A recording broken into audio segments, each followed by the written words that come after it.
Halo semuanya, terutama kalian siswa kelas 12 SMA yang saat ini mungkin mulai kepikiran untuk memilih sekolah lanjutan untuk kuliah nanti. Seperti kita ketahui, ada beberapa macam perguruan tinggi yang bisa kalian pilih, dari mulai perguruan tinggi negeri, perguruan tinggi swasta, perguruan tinggi vokasi, dan sebetulnya ada satu lagi perguruan tinggi yang mungkin beberapa di antara kalian belum terlalu familiar, karena sebetulnya banyak jenis perguruan tinggi ini, tapi hanya satu, dua, atau beberapa saja yang mungkin sudah cukup populer, yaitu perguruan tinggi kedinasan atau dikenal dengan nama sekolah kedinasan. Nah, sekolah kedinasan ini termasuk sekolah yang memiliki peminat tinggi dikarenakan memang prospek kerjanya lumayan bagus. Baik, kita coba mengenal lebih dekat lagi apa itu sekolah kedinasan, mengapa cukup banyak peminatnya, dan bagaimana tahapan seleksinya. Nah, kita mulai ya. Apa sih sekolah kedinasan itu?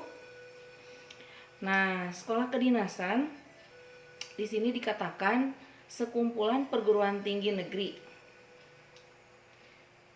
yang memiliki ikatan dinas dengan berbagai lembaga pemerintahan sebagai penyelenggara pendidikan. Nah, di sini kata kuncinya adalah sekumpulan, artinya perguruan tingginya cukup banyak ya. Lalu di sini ada kata kunci negeri, artinya perguruan tinggi ini adalah di bawah pengelolaan pemerintah. Nah, di sini memiliki ikatan dinas dengan berbagai lembaga pemerintahan sebagai penyelenggara negara. Nah, karena ikatan dinas, tentu saja setiap lulusan sekolah kedinasan akan mendapatkan keuntungan yang lebih dibanding jika kuliah di perguruan tinggi negeri atau perguruan tinggi lainnya. Karena prospek kerja sudah dijamin akan kalian dapatkan setelah lulus nanti. Jadi kalian tidak perlu lagi tuh mencari-cari pekerjaan, karena setelah lulus kalian akan otomatis ditempatkan di seluruh wilayah Indonesia dan diangkat menjadi CPNS sesuai dengan bidang yang kalian pilih pada saat kuliah tadi. Nah, di sini mengingat sekolah kedinasan atau perguruan tinggi kedinasan ini banyak peminatnya, sehingga tahapan seleksinya pun menjadi semakin kompleks atau semakin banyak karena kuota yang ditetapkan untuk diterima terbatas, sementara peminat cukup tinggi.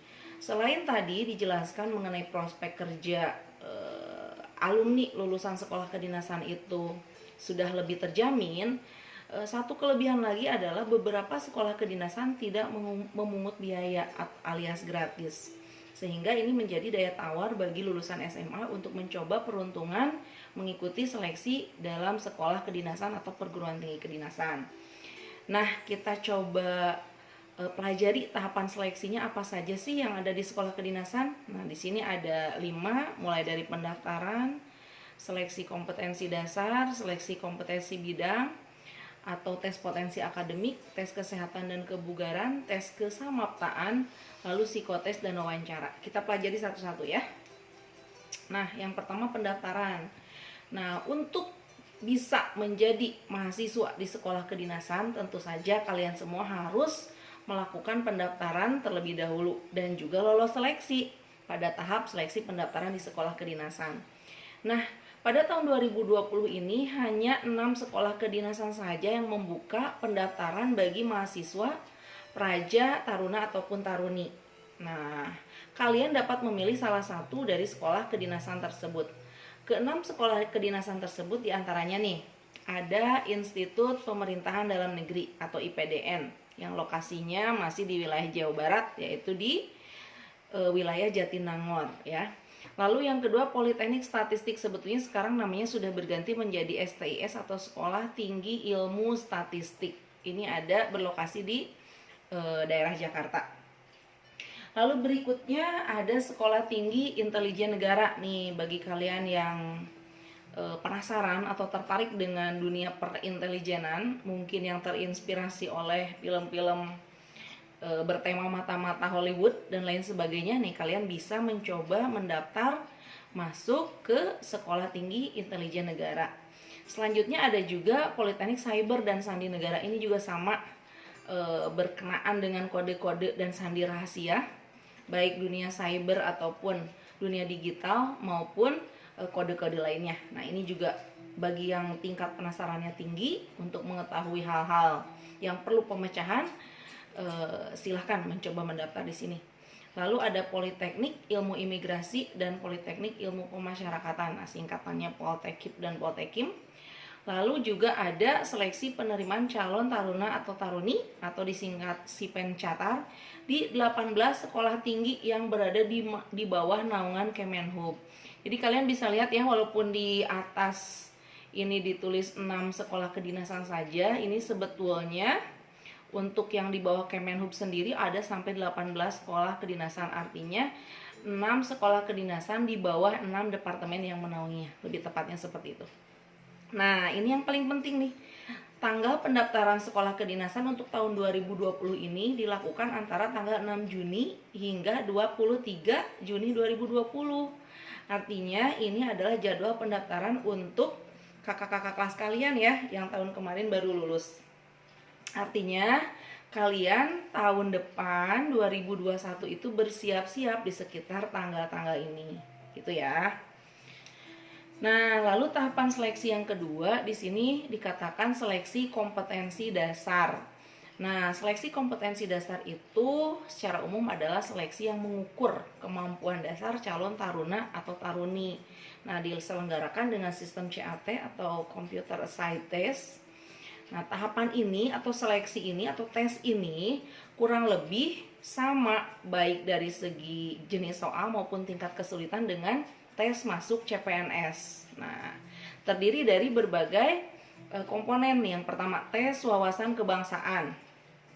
Nah, ini ya, bertujuan menilai penguasaan, pengetahuan, dan kemampuan dalam mengimplementasikan nilai-nilai 4 pilar kebangsaan Indonesia. Ayo, coba kalian tahu nggak 4 pilar kebangsaan Indonesia apa saja?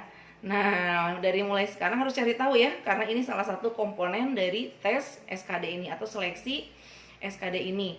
Nah, ini bisa kalian temukan dalam pelajaran PPKN.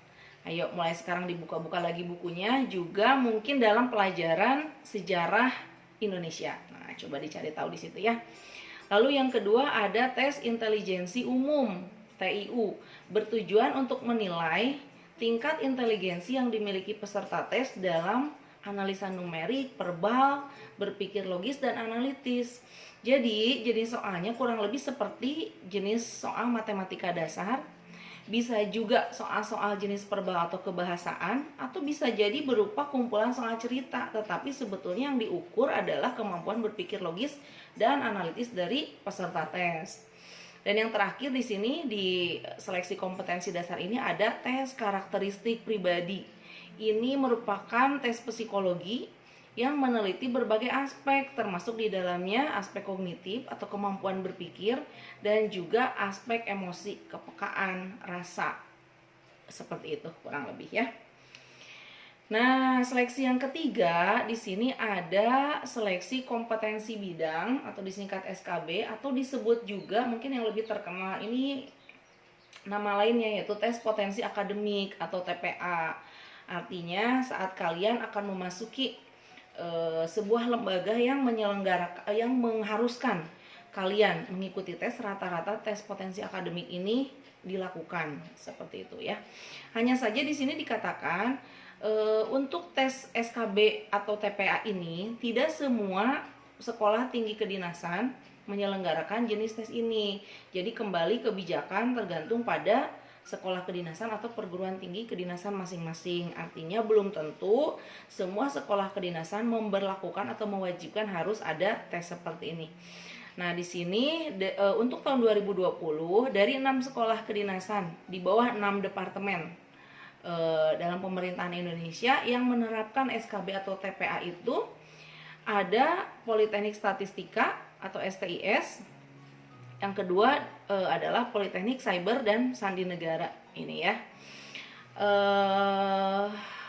Nah, di sini sebetulnya selain STIS dan SSN ini ada 8 sekolah kedinasan lainnya sebetulnya yang dalam proses seleksinya itu memberlakukan sistem seleksi SKB atau TPA ini.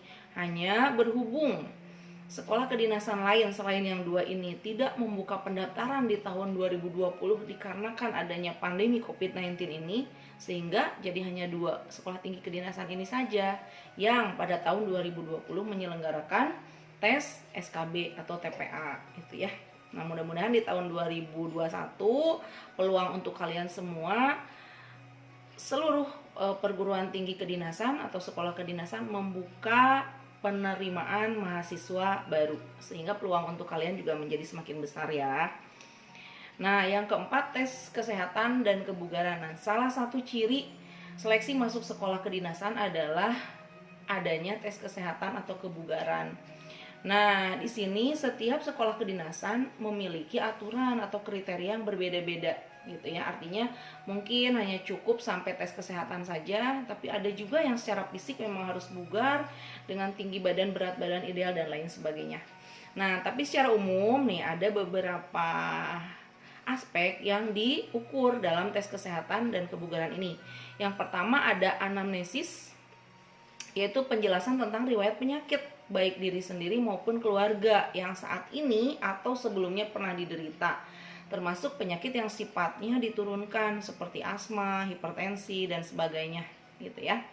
Nah, ini riwayat penyakit. Yang kedua, pemeriksaan fisik seperti tinggi badan, berat badan, kesehatan mata, tensi, nadi dan sebagainya.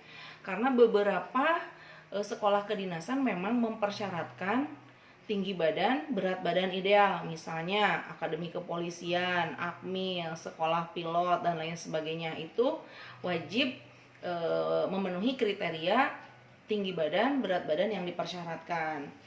Nah, terakhir untuk tes kesehatan kebugaran ini adalah pemeriksaan penunjang atau tes melalui laboratorium, yaitu memeriksa seluruh keadaan tubuh calon atau peserta tes bagian dalam. Mungkin itu menggunakan teknologi ronsen, mungkin dengan bantuan sinar X, laser dan lain sebagainya, seperti itu ya. Nah, yang kelima ada tes kesamaptaan. Apa itu tes kesamaptaan? Nah, di sini dijelaskan kesamaptaan berasal dari kata samapta yang memiliki arti ready atau prepare, atau bisa juga diartikan kesiapan fisik. Nah, secara umum tes kesamaptaan ini terdiri dari beberapa jenis, tapi yang standar kurang lebih ada tes lari, push up, sit up, pull up dan shining, dan shuttle run ini ya. Nah, di sini juga untuk tahun 2020 ini 6 sekolah kedinasan yang menerapkan tes kesamaptaan, yakni ini ada Politeknik Cyber dan Sandi Negara lagi-lagi ya. Lalu Poltekip dan Poltekim, Sekolah Tinggi Intelijen Negara, lalu 18 sekolah tinggi di bawah naungan Kemenhub itu juga mewajibkan ada tes kesamaptaan. Nah, di sini khusus untuk STIS atau Sekolah Tinggi Ilmu Statistik, tahapan seleksinya hanya berakhir pada tes kesehatan dan kebugaran saja. Dia tidak menyelenggarakan seleksi tes kesamaptaan. Tetapi sebaliknya dengan IPDN, justru IPDN memberlakukan jenis tes kesehatan tahap 1 dan tahap 2 gitu, lebih banyak dari sekolah kedinasan yang lain. Walaupun tidak diketahui secara umum bentuk tes 1 dan tes 2 di IPDN itu seperti apa. Nah, yang terakhir ada psikotes dan wawancara. Nah, sebenarnya untuk tes tahap akhir ini, yaitu psikotes dan wawancara, merupakan tes yang paling mudah di antara tes-tes sebelumnya. Kenapa? Karena kalian tidak perlu bekerja keras untuk menghafal ataupun latihan berhitung gitu ya. Itu biarkan terjadi secara alami saja. Nah, untuk tahun 2020 kemarin, ini maaf tulisannya salah, 2020 ya. Sekolah kedinasan yang menerapkan psikotes dan wawancara itu ada Sekolah Tinggi Intelijen Negara, wajib ya, ini kan betul-betul harus terukur potensi psikologisnya, harus benar-benar sehat. Lalu ada 18 sekolah tinggi atau politeknik di bawah naungan Kemenhub, lagi-lagi ada Poltekip dan Poltekim. Ini menerapkan tes psikotes, wawancara, bahkan dengan wawancara pengamatan fisik dan keterampilan gitu ya. Jadi dapat disimpulkan kurang lebih ada 6 jenis tahapan seleksi yang harus kalian siapkan ketika kalian memutuskan akan mencoba mendaftar ke salah satu sekolah kedinasan atau perguruan tinggi kedinasan. Nah, seperti itu. Selamat mempersiapkan diri ya, supaya kalian bisa lolos seleksi sekolah kedinasan tahun 2021. Good luck, sampai ketemu di video selanjutnya dengan materi-materi yang berbeda.